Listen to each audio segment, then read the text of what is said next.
Good day, everyone. So I'm going to talk about the Flood Ghost Project.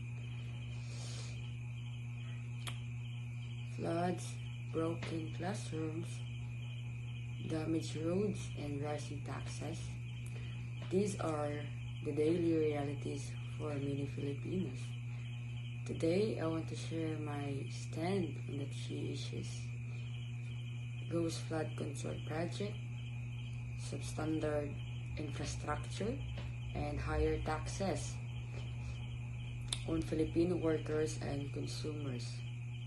First, we have Ghost Flood Control Project. Every year, billions are budgeted for flood control.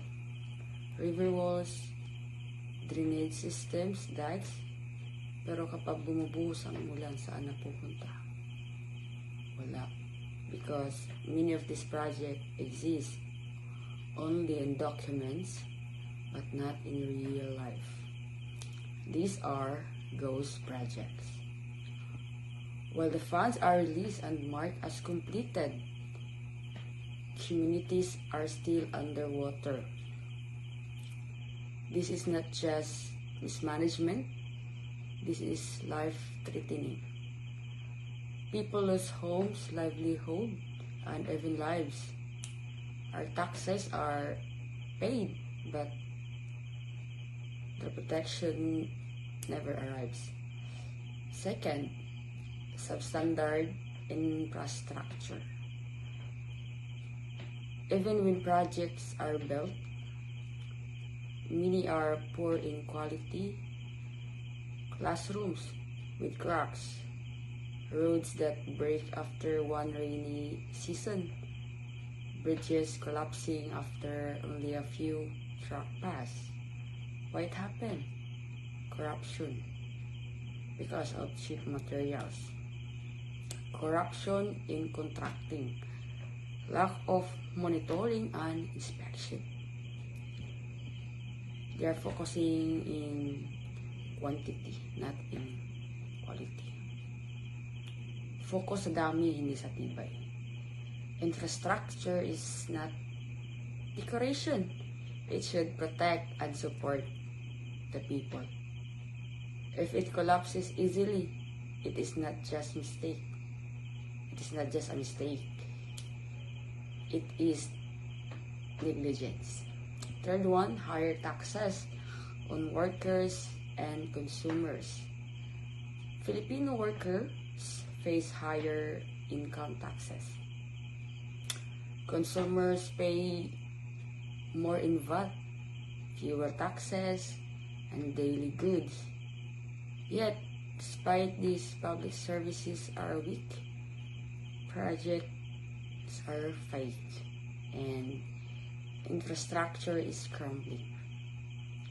Tax is not the enemy.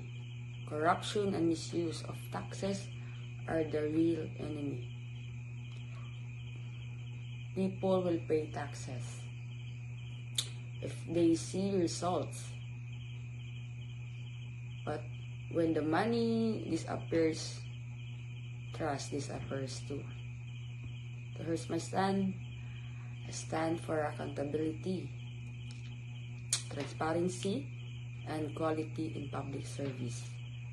We cannot keep asking citizens to pay more while giving them less, right? We cannot allow ghost projects and weak infrastructures to continue while people suffer. So here's my recommendation. To solve this problem, I believe we must transparency. Publish project budgets, timelines, contractors, and progress online for the public to see. Second, community monitoring. Let citizens, engineers, students, and NGOs help inspect and report fake or substandard project. Stricter punishment. Officials and contractors involved in ghost or substandard projects must face legal action and lifetime ban from public contracts. Quality over quantity. Fewer projects done right are better than many weak unfinished ones. Responsible use of taxes.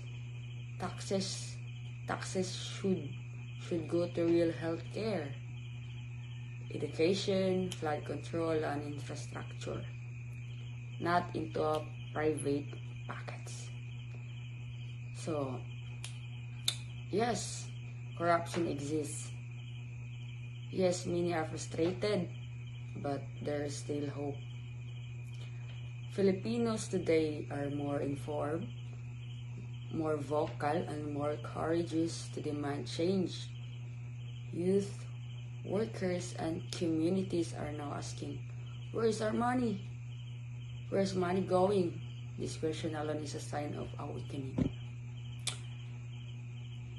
If we continue to speak up, monitor project, and demand honesty, we can stop ghost project, improve infrastructure, and make taxes truly work for the people.